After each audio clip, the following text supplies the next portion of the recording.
सामान्य परिचय का मतलब होता है किसी भी चीज का इंट्रोडक्शन, उसके बारे में एक सामान्य जानकारी होती है। जैसे हम और आप होते हैं, जैसे हम आपसे कहते हैं कि बताइए आपका परिचय बताइए, अपने बारे में कुछ बताइए। आप बता देते हो भैया मेरा नाम विनीत पटेल है, मैं इस जिले से बिलोंग करता हूं, मैंने ये पढ़ाई की है और वर्तमान में ये कर रहा हूं।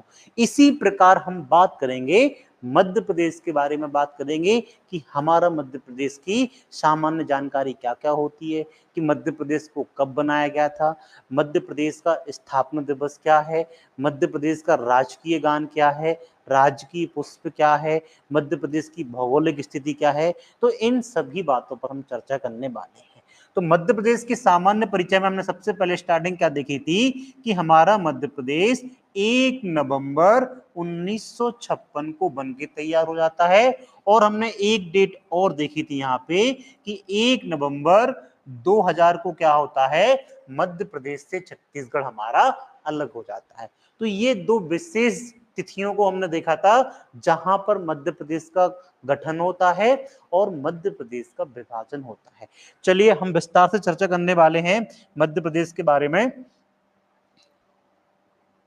चलिए अब मध्य प्रदेश की सामान्य जानकारी के बारे में बात करेंगे। सबसे पहले यहां पर हम बात करते हैं, यहां पर आपसे एक और विशेष अनुरोध है कि इन नोट्सों को, इन छोटे छोटे बिंदुओं को आप बहुत अच्छी तरीके से याद कीजिएगा कि ये सारे के सारे पॉइंट आपके मध्य प्रदेश के सभी एग्जाम में, सभी परीक्षाओं में काम में आने वाले हैं। सबसे पहले हम बात करते हैं कि मध्य प्रदेश का जो नाम पड़ा था, सबसे पहले हम बात करते हैं मध्य प्रदेश के नाम की बात करेंगे तो हमारे प्रदेश का नाम क्या है भैया, मध्य प्रदेश है। अब आपको लग रहा होगा सर आप क्या पढ़ा रहे हो कि भैया सबको पता है हमारे प्रदेश का नाम मध्य प्रदेश है। ये कौन सा प्रश्न हुआ कि भैया बताओ प्रदेश का नाम क्या है, मध्य प्रदेश है। बहुत अच्छी बात है, आप लोगों को मालूम है कि हमारे राज्य का नाम मध्य प्रदेश है। अब देखिए यहाँ पर बहुत सारी चीजों को देखना है हमारे लिए। तो यहाँ पर मध्य प्रदेश की हम बात करते हैं तो मध्य प्रदेश का सबसे पहली बात आता है नामकरण किसने किया था। जैसे कि आप और हम होते हैं कि हमारा नामकरण हमारे मम्मी पापा ने किया था, तो इसी प्रकार कि मध्य प्रदेश को मध्य प्रदेश नाम किसने दिया था, तो मध्य प्रदेश को मध्य प्रदेश नाम दिया था देश के पहले प्रधानमंत्री पंडित जवाहरलाल नेहरू। किन्होंने दिया था भैया, पंडित जवाहरलाल नेहरू जी ने हमारा क्या किया था भैया, राज्य का नामकरण किया था। ये क्वेश्चन बहुत ही ज्यादा महत्वपूर्ण होता है कि बताइए भैया कि मध्य प्रदेश का नामकरण किसने किया था, तो पंडित जवाहरलाल नेहरू जी द्वारा इसका नामकरण किया गया था। हमारा मध्य प्रदेश का स्थापना दिवस क्या था भैया, कब भैया इसको मध्य प्रदेश का स्थापना दिवस क्या है भैया, 1 नवंबर है। क्या है भैया, 1 नवंबर को हम मध्य प्रदेश का स्थापना दिवस मनाते हैं। अभी आने वाला है मध्य प्रदेश का नवंबर में, तो हम मध्य प्रदेश का स्थापना दिवस मनाते हैं। क्यों मनाते हैं भैया, क्योंकि मध्य प्रदेश का जो गठन किया गया था, इधर आइए देखिए यहाँ पर आपके बहुत सारे बिंदु बनने वाले हैं एक नाम से। तो गठन की बात करते हैं तो मध्य प्रदेश का गठन 1 नवंबर 1956 को हुआ था। कहानी क्लियर है भैया, हमने पढ़ा था कि मध्य प्रदेश का गठन कब हुआ था, तो 1 नवंबर 1956 को हमारा मध्य प्रदेश का गठन हुआ था। यहां पर एक चर्चा और करने वाले हैं हम कि मध्य प्रदेश का पुनर्गठन कब हुआ था। यहां पर बात करेंगे कि मध्य प्रदेश का पुनर्गठन कब हुआ था, तो 1 नवंबर 2000 को मध्य प्रदेश का क्या होता है भैया, पुनर्गठन होता है। तो यहां पर मध्य प्रदेश के नाम से आपको बहुत सारी जानकारी यहां पर इकट्ठा मिल जाती है। जैसे कि हमने देखा कि मध्य प्रदेश का नामकरण किसने किया था, तो पंडित जवाहरलाल नेहरू जी के द्वारा किया गया था। फिर हमने बात की थी कि मध्य प्रदेश का गठन कब किया गया था, तो 1 नवंबर 1956 को किया गया था। यहां पर हमने एक चीज और पढ़ी थी कि जो मध्य प्रदेश का जो गठन किया गया था, वो गठन किया गया था कौन से आयोग के द्वारा किया गया था, फजल अली आयोग के द्वारा किया गया था। कहानी क्लियर है, हमने लास्ट वाले लेक्चर में पढ़ा था कि मध्य प्रदेश का गठन किस आयोग के द्वारा होता है, तो मध्य प्रदेश का गठन फजल अली आयोग के माध्यम से होता है। और हमने एक बात और पढ़ी थी कि फजल अली आयोग का दूसरा नाम क्या रहता है भैया, राज्य पुनर्गठन आयोग नाम रहता है। क्या नाम रहता है भैया, राज्य पुनर्गठन आयोग नाम रहता है, फजल अली आयोग का दूसरा नाम रहता है। तो यहां तक की कहानी सबके लिए क्लियर है। और हमने बात की थी कि गठन तो आपने देखा था कि 1 नवंबर 1956 को हो जाता है, तो लेकिन पुनर्गठन क्या होता है, तो जब मध्य प्रदेश से छत्तीसगढ़ अलग हो जाता है तो उसे हम कहते हैं मध्य प्रदेश का पुनर्गठन कहते हैं। यहां पर हमने देखा था कि 1 नवंबर 2000 को छत्तीसगढ़ मध्य प्रदेश से अलग हो जाता है और देश का 26वां राज्य बनता है, तो इसे कहा गया था मध्य प्रदेश का पुनर्गठन कहा गया था। यहां तक की कहानी क्लियर है। अब बात करते हैं भैया मध्य प्रदेश के अन्य नाम की बात करते हैं। यहां पे हम चर्चा करेंगे मध्य प्रदेश के अन्य नाम। अन्य नाम का मतलब क्या होता है भैया, अदर्स नेम, बहुत सारे नाम। मध्य प्रदेश को बहुत सारे नामों से जाना जाता है। अब आपके मन में आया भैया कि बहुत सारे राज्य क्या होते हैं, जैसे आपका निकनेम होता है भैया, किसी का राहुल नाम निकनेम होता है, किसी का नाम चीकू होता है, तो ऐसे बहुत सारे निकनेम होते हैं बच्चों के। इसी प्रकार हमारे मध्य प्रदेश के भी बहुत सारे निकनेम हैं, बहुत सारे अन्य नामों से मध्य प्रदेश को जाना जाता है। चलिए चर्चा करते हैं। अब देखिए सबसे पहले हम बात करते हैं मध्य प्रदेश की। इसको हम सबसे पहले कहते हैं भैया हृदय प्रदेश कहते हैं। क्या कहते हैं भैया, हृदय प्रदेश कहा जाता है इसको। क्या कहते हैं भैया, हृदय प्रदेश कहते हैं। अब प्रश्न आपके मन में आया, हृदय प्रदेश क्यों कहते हैं, क्योंकि मध्य प्रदेश हमारे भारत के सेंटर में स्थित है, बीच में स्थित है, इसलिए इसे देश का हृदय प्रदेश भी कहा जाता है। ठीक है। दूसरे नाम की यहां पर हम बात करते हैं मध्य प्रदेश के, इससे नदियों का मायका भी कहा जाता है। क्या कहते हैं भैया, नदियों का मायका भी कहते हैं। अब आपके मन में आया भैया मायका क्यों कहा जाता है, तो नदियों का मायका कहने का तात्पर्य ये है कि मध्य प्रदेश से बहुत सारी नदियां प्रवाहित होती हैं और अन्य राज्यों में ये प्रभावित होती हैं, इस कारण से मध्य प्रदेश को नदियों का मायका कहा जाता है। हमारी जीवन रेखा किसे कहा जाता है, मां नर्मदा नदी को हमारे मध्य प्रदेश की जीवन रेखा कहा जाता है। चलिए भैया इसको नदियों के बारे में, इसके बाद जो नदियों वाला चैप्टर रहेगा वहां पर हम नदियों के बारे में विस्तार से चर्चा करेंगे, एक एक नदी के बारे में विस्तार से चर्चा करने वाले हैं। ठीक है, चलिए थोड़ा और आगे बढ़ते हैं। हृदय प्रदेश के बाद इसको हम कहते हैं भैया टाइगर स्टेट भी कहा जाता है। टाइगर स्टेट क्यों कहते हैं भैया, क्योंकि मध्य प्रदेश में देश के सबसे ज्यादा जो टाइगर हैं वो हमारे मध्य प्रदेश में पाए गए हैं, और सबसे ज्यादा जो बाघों की संख्या है वो हमारे मध्य प्रदेश में है।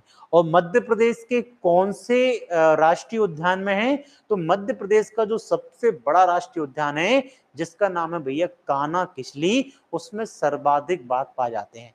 जब हम राष्ट्रीय उद्यान एवं अभयारण्य को विस्तार से पढ़ेंगे तब हम बात करेंगे भैया कौन से राष्ट्रीय उद्यान में सर्वाधिक बाघ पाए जाते हैं, कौन से राष्ट्रीय उद्यान में बाघों का घनत्व सर्वाधिक पाया जाता है, सबसे ज्यादा चीते कौन से राष्ट्रीय उद्यान में है, सबसे ज्यादा जंगली भैंसों का अभ्यारण्य, जंगली भैंसों का संरक्षण कहाँ किया गया है। ऐसे बहुत सारे प्रश्न आपके जो पेपर में आते हैं उनको हम आगे विस्तार से चर्चा करने वाले हैं। चलिए भैया टाइगर स्टेट हो गया। मध्य प्रदेश को और किस नाम से जानते हैं भैया, तेंदुआ स्टेट के नाम से भी जानते हैं भैया।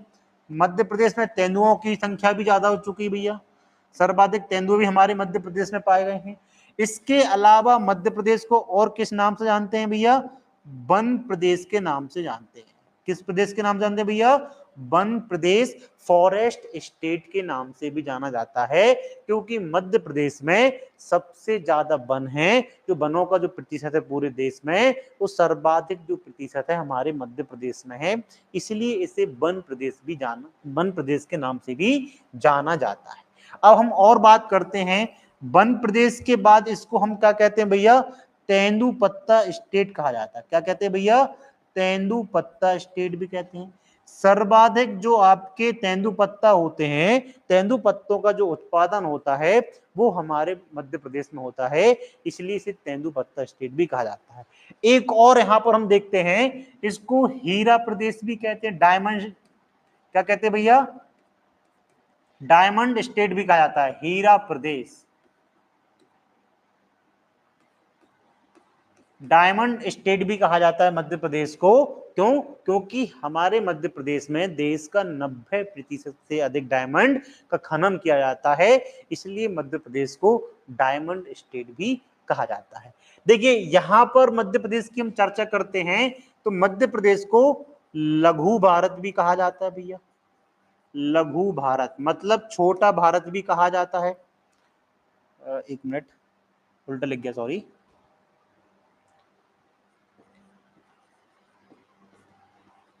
क्या कहा हमने भैया कि मध्य प्रदेश को लघु भारत की संज्ञा भी दिया जाता है, मतलब मध्य प्रदेश को छोटा भारत कहा जाता है। अब छोटा भारत कहने का तात्पर्य क्या है कि हमारे मध्य प्रदेश में देश की सभी प्रकार की कला संस्कृतियों का एक मिश्रण देखने को मिलता है, जिस कारण से मध्य प्रदेश को लघु भारत की संज्ञा दी गई है।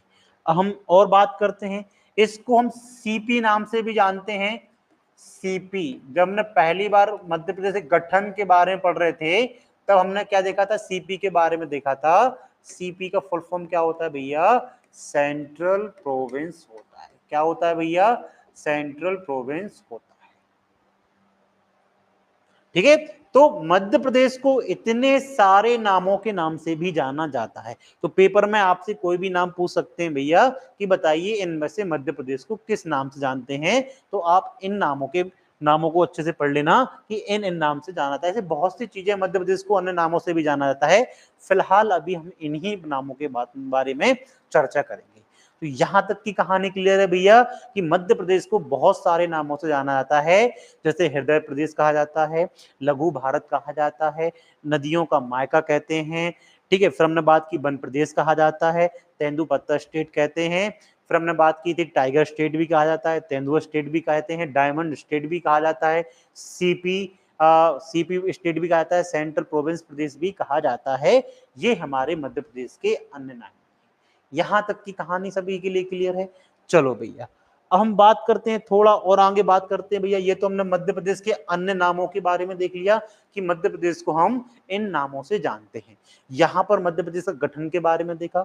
मध्य प्रदेश की स्थापना 1 नवंबर को की गई थी, 1 नवंबर 1956 को की गई थी, इसलिए मध्य प्रदेश का स्थापना दिवस 1 नवंबर को मनाया जाता है। और मध्य प्रदेश का नामकरण किसने किया था भैया? देश के पहले प्रधानमंत्री पंडित जवाहरलाल नेहरू जी के द्वारा किया गया था। चलिए भैया, थोड़ा और आगे बढ़ते हैं भैया इसके बारे में। अब हम बात करते हैं भैया कि मध्य प्रदेश के बारे में, तो मध्य प्रदेश की भौगोलिक स्थिति के बारे में हम बात करते हैं। किसके बारे में बात करते हैं भैया? मध्य प्रदेश की भौगोलिक स्थिति के बारे में बात करते हैं। अब आपके मन में आ रहा भैया भौगोलिक स्थिति क्या होती है? ज्योग्राफिकल कंडीशन के बारे में हम बात करेंगे कि हमारे मध्य प्रदेश का ज्योग्राफिकल एरिया, मध्य प्रदेश की भौगोलिक स्थिति किस प्रकार है। चलो भैया, सबसे पहले हम बात करते हैं, एक छोटा सा मैप बनाते हैं। यहाँ पे मैप के जरिए से अपन देखेंगे। यहाँ पे मैप बनाते हैं, छोटा सा मैप है।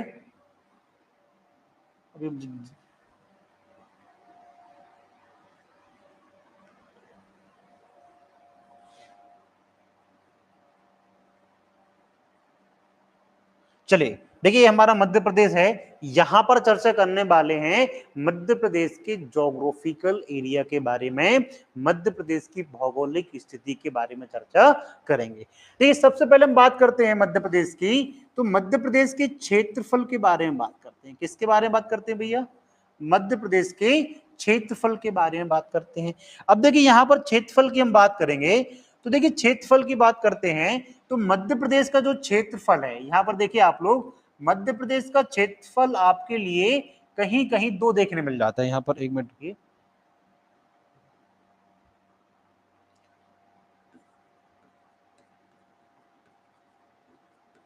तो क्षेत्रफल की बात करें मध्य प्रदेश की, तो मध्य प्रदेश का क्षेत्रफल है 3,08,252 वर्ग किलोमीटर।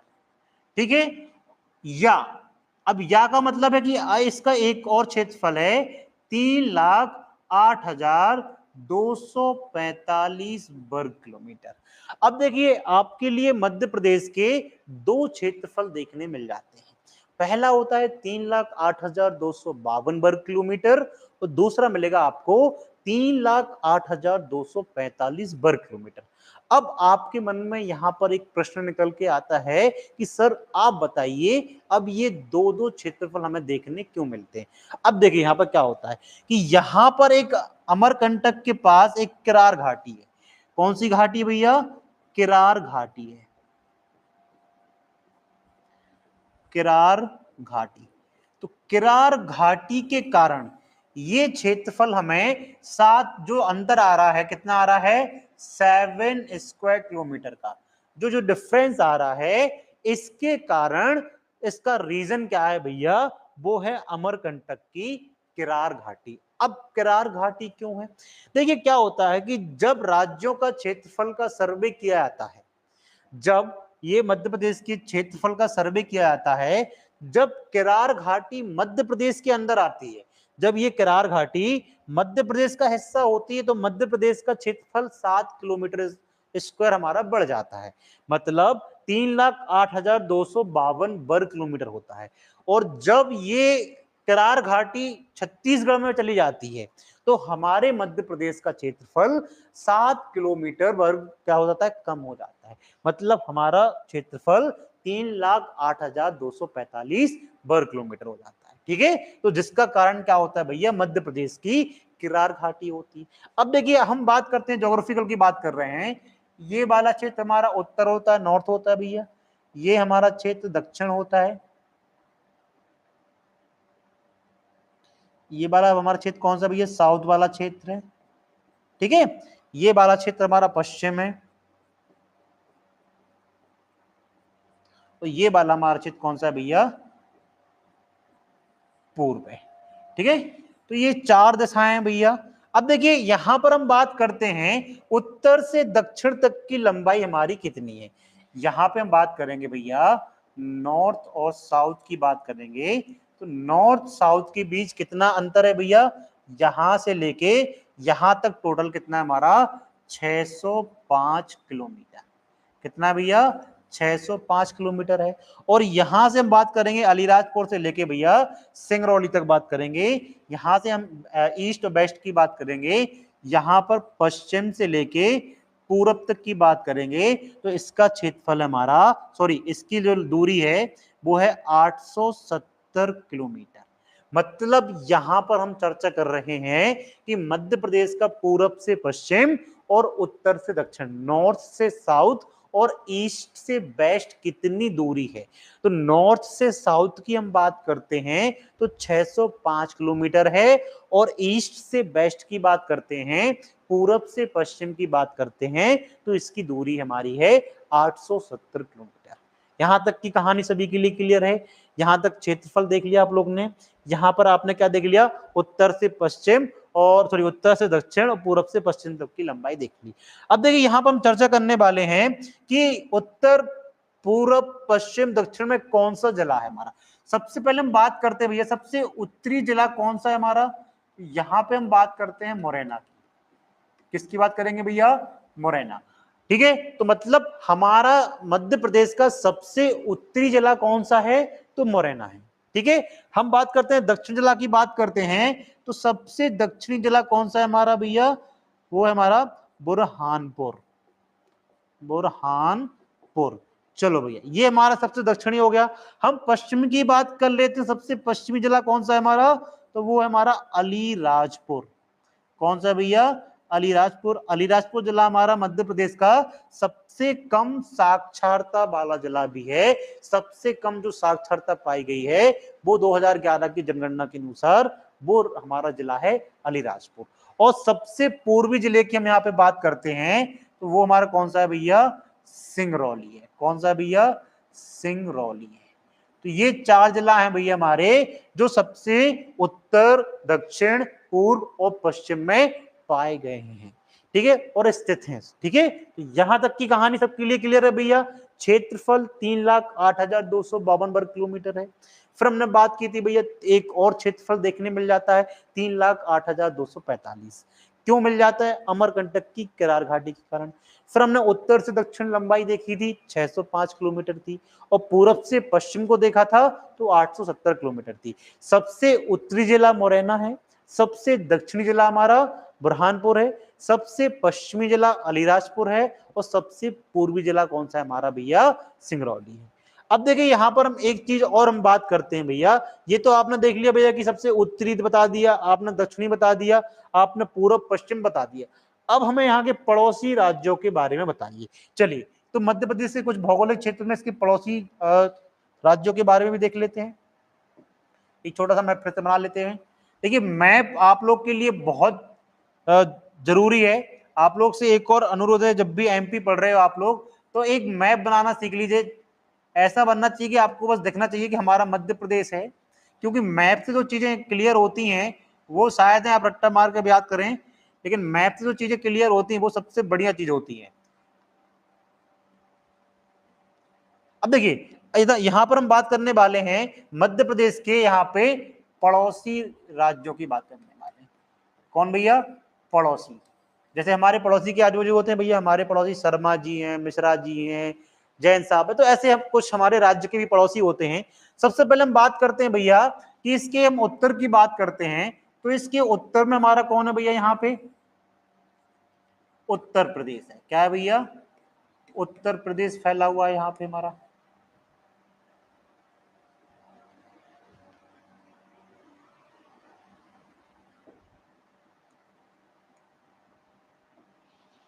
चलो भैया, ये तो अपना उत्तर प्रदेश हो गया, ठीक है, उत्तर में अपना उत्तर प्रदेश हो गया। हम बात करते हैं यहाँ की दक्षिण की बात करते हैं, तो यहाँ पे हमारा महाराष्ट्र है। क्या है भैया? महाराष्ट्र है। यहां की हम बात करते हैं भैया, पूर्व की बात करते हैं, तो यहां पर किसका विस्तार है हमारा भैया? छत्तीसगढ़। छत्तीसगढ़ का विस्तार है यहाँ पे। यहां की बात करते हैं भैया, जो हमारा पश्चिम उत्तरी पश्चिम एरिया है, यहां पर हमारा कौन सा राज्य फैला हुआ भैया? राजस्थान, क्षेत्रफल में सबसे ज्यादा है। और यहां की बात करते हैं, यहां की बात की, ये वाला क्षेत्र हमारा गुजरात। गुजरात से हमारे अलीराजपुर, झाबुआ जिले लगते हैं। तो ये हमारे 5 पड़ोसी राज्य हैं जो हमारी मध्य प्रदेश की सीमा जिनको टच करती है। यहां तक की कहानी सभी के लिए क्लियर है? क्लियर। तो मध्य प्रदेश के कितने पड़ोसी राज्य हैं? तो मध्य प्रदेश के 5 पड़ोसी राज्य हैं। उत्तर में उत्तर प्रदेश है हमारा, उत्तर पश्चिम की बात करें तो राजस्थान है, पश्चिम की बात करते हैं तो हमारा गुजरात है, दक्षिण में हमारा महाराष्ट्र फैला हुआ है, और पूर्व की बात करेंगे तो छत्तीसगढ़ हमारा फैला हुआ है। देखिए, सर्वाधिक जो जिले लगते हैं, सर्वाधिक जिलों की संख्या, यहां पर एक और प्रश्न बनता है कि किस राज्य से सर्वाधिक जिले लगते हैं? तो सर्वाधिक जिलों की संख्या जो 13 जिले हैं वो लगते हैं हमारे भैया उत्तर प्रदेश से। जैसे निवाड़ी बन गया है, तो आगे भी देखो, ये जो आंकड़े दिखाए जा रहे हैं आपके लिए, ये आंकड़े हमारे 2011 की जनगणना के अनुसार हैं। अभी बहुत सारे जिले बने हैं जो कि उत्तर प्रदेश को टच करते हैं। जब ये ताजा आंकड़े जारी किए जाएंगे, अभी आंकड़ों को जारी नहीं किया गया है, ये आंकड़े हमारे 2011 की जनगणना के अनुसार है। अब देखिए, और सर्वाधिक सीमा, जो सर्वाधिक सीमा लगती है, सर्वाधिक सीमा लगती है, वो लगती हमारी किससे? राजस्थान से लगती है। यदि पेपर में प्रश्न बने कि सर्वाधिक जो जिले लगते हैं वो लगते हैं उत्तर प्रदेश से, और सर्वाधिक सीमा लगने वाला राज्य कौन सा है? तो राजस्थान है। तो ये हमारा क्या था भैया? मध्य प्रदेश के पड़ोसी राज्यों के बारे में चर्चा की थी। यहां तक की कहानी क्लियर है भैया? चलिए भैया, थोड़ा और आगे बढ़ते हैं, यहाँ पे मध्य प्रदेश के बारे में देखते हैं। तो मध्य प्रदेश की जो जलवायु है, यहां पर बात करेंगे। अब अगला जो हमारा पॉइंट है, मध्य प्रदेश की जलवायु, जलवायु के बारे में विस्तार से भौगोलिक विभाजन में देखेंगे। तो मध्य प्रदेश की जलवायु कौन सी भैया? मानसूनी जलवायु है। कौन सी भैया? मानसूनी जलवायु है। ठीक है, यहां पर क्या होता है भैया? जो जलवायु है वो अधिकतम हमारी मानसून पर निर्भर करती है। ठीक है, चलिए यहां पर एक और चीज बात करते हैं कि वर्षा का औसत वर्षा कितनी होती है मध्य प्रदेश में? यहां पर हम चर्चा करने वाले हैं औसत वर्षा कितनी है मध्य प्रदेश की, तो 112 सेंटीमीटर है। कितना है भैया, 112 सेंटीमीटर यहाँ की औसत वर्षा है। यहां तक की कहानी क्लियर है। चलिए भैया और आगे बढ़ते हैं। चलो भैया यहां तक की बात की तो हमने भौगोलिक स्थिति के बारे में विस्तार से देखा। ठीक है, अभी इनकी भौगोलिक स्थिति के बहुत सारे पार्ट होते हैं भैया। मध्य भारत का पठार, मालवा का पठार होता है, रीवा पन्ना का पठार होता है, बघेलखंड का पठार होता है। बहुत सारे पठारों के बारे में हम जब मध्य प्रदेश का भौगोलिक विभाजन पढ़ेंगे तब पठार के बारे में हम विस्तार से चर्चा करेंगे। यहाँ पर भौगोलिक विभाजन क्लियर होता है हमारा। चलिए भैया यहां पर हम बात करते हैं कुछ प्रशासनिक की बात, सॉरी न्यायिक की बात करते हैं। यहां पर बात करेंगे हम न्यायिक स्थिति की बात करेंगे। न्यायिक स्थिति का तात्पर्य क्या होता है भैया, कोर्ट कचहरी से संबंधित होता है। अब देखिए यहां पर बात करेंगे मध्य प्रदेश के हाई कोर्ट के बारे में बात करेंगे।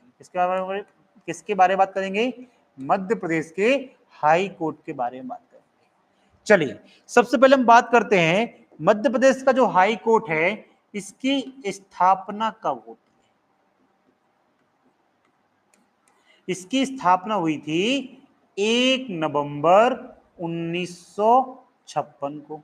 जब हमारा मध्य प्रदेश अस्तित्व में आता है तब हमारा हाई कोर्ट बन जाता है। अब देखिए ये तो बात कर ली हमने कि हाँ 1 नवंबर 1956 को बना था और कहां पे स्थापित किया गया भैया, जबलपुर में बनाया गया है। तो मध्य प्रदेश का हाई कोर्ट कहां पे है, तो मध्य प्रदेश का हाई कोर्ट हमारा जबलपुर में स्थित है। चलिए भैया ये तो आपने बता दिया भैया कि 1 नवंबर 1956 को मध्य प्रदेश बनता है, उसका हाई कोर्ट कहां पर स्थापित किया गया था, जबलपुर में स्थापित किया गया। लेकिन जब मध्य प्रदेश बना नहीं था तो उसके पहले मतलब 1 नवंबर 1956 के पहले कहां था भैया ये, तो ये हमारा हाई कोर्ट था नागपुर में था। कहां था भैया, नागपुर में था। जब 1 नवंबर, ठीक है अच्छे से, बहुत महत्वपूर्ण बिंदु है कि जब मध्य प्रदेश अस्तित्व में नहीं आया था, जब हमारा मध्य प्रदेश बना नहीं था, तो उसके पहले मध्य प्रदेश नागपुर में था। सॉरी, मध्य प्रदेश का हाई कोर्ट नागपुर में था। क्यों, नागपुर हमारी सीपी एंड बरार क्षेत्र की कैपिटल हुआ करती थी और मध्य प्रदेश का जो हाई कोर्ट था वो नागपुर में स्थित था। और वर्तमान में नागपुर हमारा महाराष्ट्र प्रदेश में आता है। तो 1 नवंबर 1956 को मध्य प्रदेश के बन जाने के बाद जबलपुर में इसको स्थापित किया गया था।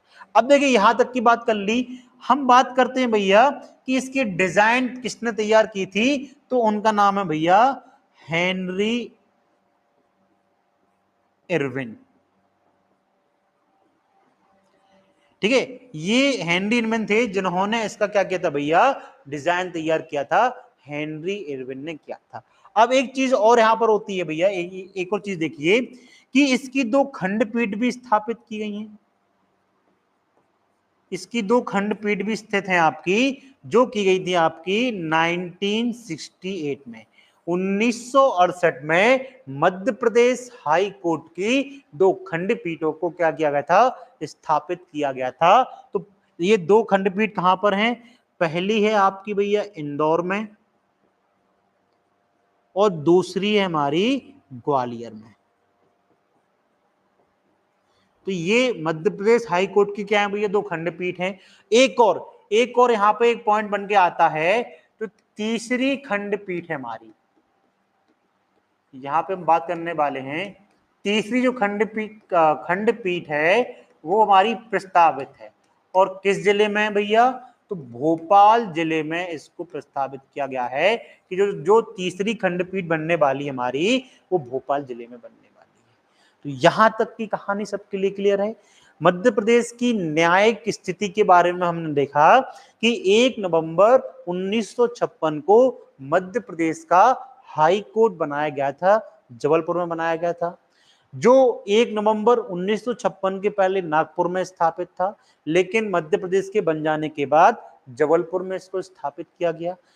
इसकी जो डिजाइन तैयार की थी, जो इनका जो डिजाइन बनाने वाले व्यक्ति थे, उनका नाम था भैया हेनरी इरविन था। ये पेपर में बहुत बार पूछा गया है, आप लोग इन नोट्सों को बहुत अच्छी तरीके से बनाना। फिर हमने एक और चर्चा की कि मध्य प्रदेश हाई कोर्ट की 2 खंडपीठ भी हैं, कौन कौन सी, इंदौर व ग्वालियर, जो कि 1968 में बनाई गई थी, 1968 में इनको बनाया गया था। और तीसरी जो खंडपीठ हमारी प्रस्तावित है वो कहां पे भैया, भोपाल में है। यहां तक की कहानी सभी के लिए क्लियर है। ये थी हमारी न्यायिक स्थिति थी। अब हम चर्चा करेंगे मध्य प्रदेश की राजनैतिक स्थिति के बारे में। चलिए भैया, यहां पर राजनीतिक स्थिति की हम बात करते हैं। राजनीतिक पॉलिटिकल कंडीशन के बारे में बात करेंगे। देखिए, राजनीतिक स्थिति में थोड़ा बदलाव होता है। यहां पे क्या होता है, देखिए यहां पे चर्चा होगी सीटों के बारे में भैया। अब सीटें कौन सी होती हैं, आपने नाम सुना होगा भैया, यहां पे